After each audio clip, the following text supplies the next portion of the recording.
Hey folks, it's Ardwulf. Welcome. We're going to talk today about the loot obtained at Buckeye Game Fest. This is part 2 of the Buckeye Game Fest After Action Report. If you want to hear more about the event itself and what's happening for next year, please check out the previous video.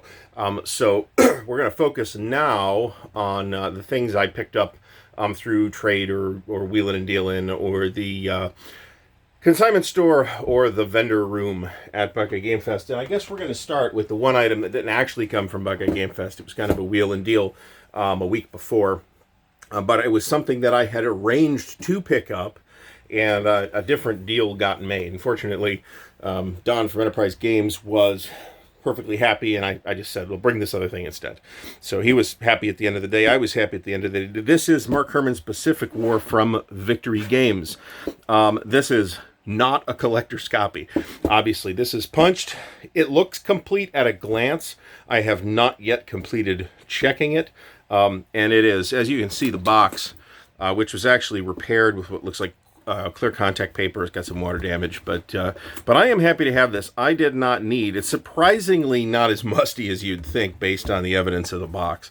But the contents are, not in new condition, but they're I don't care because it's all here with the possible exception of the counters, which I have yet to verify. I wanted this to play.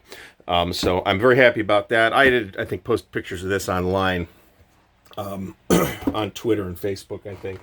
Also, from the bargain table at Enterprise Games, I picked this up. Aspern Essling. This is the Battle of Aspern Essling for Napoleon's Danube campaign in 1809. This is a battle I'm particularly interested in. I have never played the Napoleonic Brigade series, which is kaput, and which was never really that popular, but they did do 4 or 5 games in it. This is specifically the one I was interested in because of this battle, and frankly, I got the game pretty cheap. So Aspern Essling from the gamers before their acquisition by Multiman Publishing. So I got to stay organized here because there's actually kind of a lot of stuff to go through. Circling back to sort of Victory Games, Rise and Decline of the Third Reich. This is actually an extra copy. I got this for essentially free. As I mentioned in the previous video, there is a thing at Buckeye Game Fest where everybody that comes gets a game for free, and it's it's a Euro type thing, and it's normally a randomized game. This year they let you pick from a giant pile of 15, 20 different games. I picked a game called Message from the Tsar, not because I was particularly interested in it, but because there was Tsar in the name, and I thought that was cool. So. But there's also a trade table where you can kind of leave a game, take a game type of thing. And somebody put this Third Reich, 3rd edition Avalon Hill Third Reich, on that trade table. Now, this is visibly not quite complete. And the box is in pretty bad shape. And I could pull the rulebook out. The rulebook is wrecked. But I said to myself, would I rather have an extra copy of Third Reich, knowing that I already have a copy of Third Reich, which has not yet been verified to be complete, just for the parts. I decided I was going to grab that as well. So, back to Victory Games. I've been talking about this. This should come as no surprise. Victory Games Civil War, 1861 to 1865. This, of course, is the legendary Eric Lee Smith design. I got this from Enterprise Games. I will put a link to them in the notes below for the video. This is in great shape. Obviously, maybe leafed through, but not played. Both maps are here. Not obvious that they've ever been unfolded before I unfolded them. The counters are unpunched.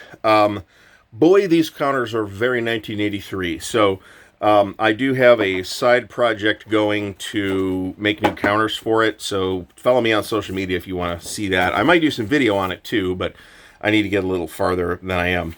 The player aids are here. The virtually useless Avalon Hill / Victory Games counter tray is in here.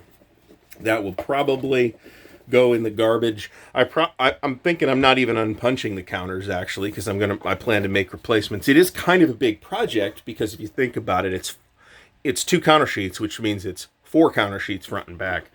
But this is one that I definitely want to get to the table in the not terribly distant future. It is a classic game, very well regarded still, and still majorly a major influence on more current designs. Speaking of more current designs, Quatre Bras, 1815 Last Eagles from Hexasim. Now, I have the Austerlitz game. There's actually a scheduled game of the Austerlitz game next Saturday, so I hope to at least be able to go and observe that. This is a gorgeous game, and the system's fairly well regarded. I'm not going to bust out every piece. You get these little mini-maps for orders and stuff. There is a linking map in here that I think lets you link it with the Ligny, I'm mispronouncing that, I know, set that also came out, but somebody else bought that. So, and then you get 4 sheets of these pre-rounded counters, which are really pretty nice.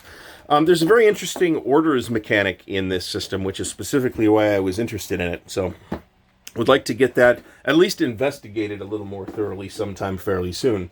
Now, one video that you're going to see an unboxing of in the coming days is Marching Through Georgia, part of the Civil War campaign series from Clash of Arms. I have never been a big buyer of Clash of Arms or player of Clash of Arms games, not for any conscious decision or reason, but because it's just never worked out that way.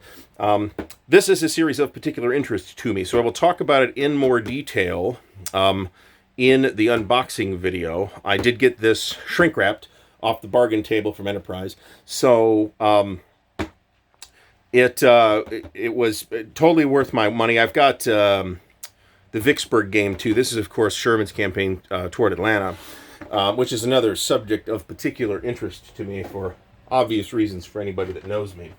One of the things that I find myself doing now, unfortunately, because this is a bad practice, to have unloaded games years ago, and now I'm trying to acquire them again. One such example is this, Freedom in the Galaxy.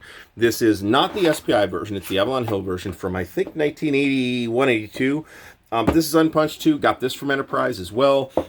Everything's here, including the very retro Avalon Hill dice. I really like this game, and I was a dope to get rid of it before.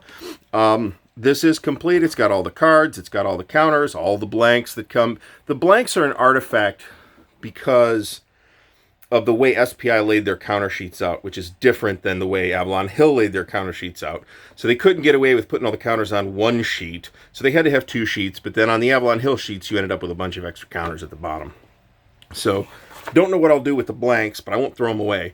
This is a really neat game. I was already asked questions about this on Twitter, and I haven't even made the video yet. It is what it looks like and what you'd expect from a 1979-1980 game from SPI. It is very much Star Wars with the serial numbers very thoroughly fouled off, replaced with sort of an alternate Star Wars background.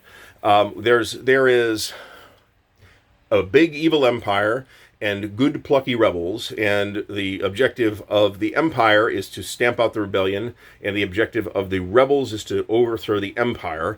But it's done as a war game. It's a really neat design. And it's probably more complicated than it needs to be, and it's definitely more complicated than anybody would design a game like this today.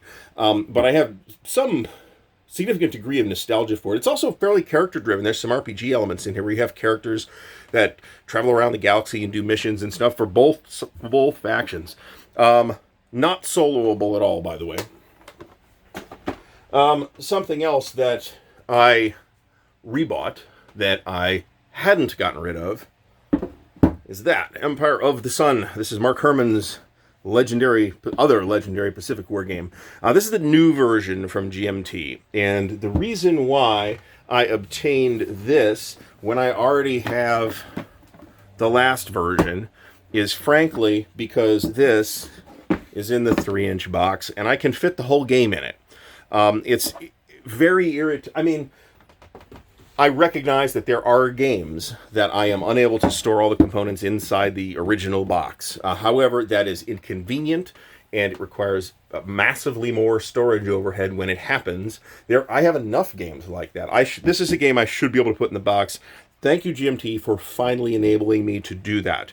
The other changes between this new second edition, second printing, and the previous printing is an improved solitaire bot. and the inclusion of the South Pacific scenario from C3I, including its own map. Otherwise, you saw the same pieces. There may be some different cards in that one, actually. I hadn't really checked that. But it's a game I can't bring myself to feel bad about having bought a second copy of. I will end up giving the other copy away, so I'm not going to actually keep 2 copies. Another thing that I never owned, War Between the States from Decision Games. This is, of course, the Decision reprint of the SPI sort of semi-classic. I will talk about this more in its unboxing video. This was also obtained from Enterprise Games. This was also in the shrink wrap. It was not exceptionally cheap, but I felt like the price was fair. We are playing this, and I'll talk about this, on Wednesday nights, and I feel like the game's good. It's a very good game. It is essentially a straight reprint of the SPI game with some relatively minor changes, some definite improvements to the map, and a few additional options. Back to stuff I used to have but got rid of is the Twofer. This is TSR SPI's Grand Strategic World War II package in 2 games. What we would call ETO and PTO. Now, Decision has redone both of these since then, and I think the Pacific one is still available, and the European one is out of print and goes for a decent amount of change. But I wanted these because A, they're the ones that I had, and B, the Decision versions, let's say, have been decisionized in such a way that this specific game now has like a 200-plus page rulebook. And I wasn't sure I wanted to deal with that. I am going to be happy with these. I would like to get these to the table. They're fairly playable. They're, just as playable as any other European and Pacific game. They can obviously be played separately or together. Together, they're a fairly nice package. The maps are pretty nice. Both games were not shrink-wrapped, and they're a wee bit basement-y. The counters are okay. They're nothing special, that's for sure. But they're fine. And it's going to be kind of a project to get this all organized. But each game is fairly big, 2 maps, 1,200 counters. So they're good-sized games, and they will not quite matching trade dress, but I can forgive TSR for that all these years if I can forgive them their other things. Of the old defunct wargame publishers, the big ones anyway, Avalon Hill, SPI, and then by extension SPI TSR, there's actually relatively few things that I'm in the market for.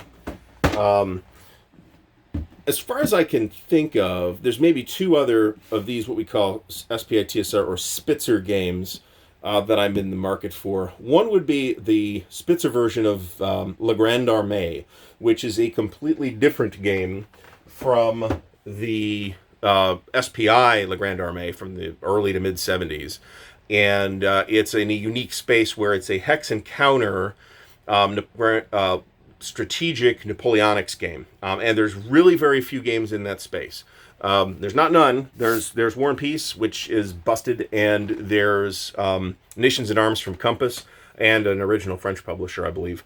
That's actually coming back from Compass, so I got that on its way too eventually. I'd love to be able to show you stuff I bought in the consignment store, but there wasn't anything for me in the consignment store. There were some war games. It just wasn't stuff that I needed, or I didn't get it. So I checked it out and ended up spending no money, and then just went back to Don and bought some more stuff from Enterprise instead with that money. So that's all good for me. So there is a few more follow-on videos regarding Buckeye Game Fest and associated stuff coming, so stay tuned for that. Please subscribe to the channel. If you have any questions, please comment below, and be sure to like the video, and I will see you next time.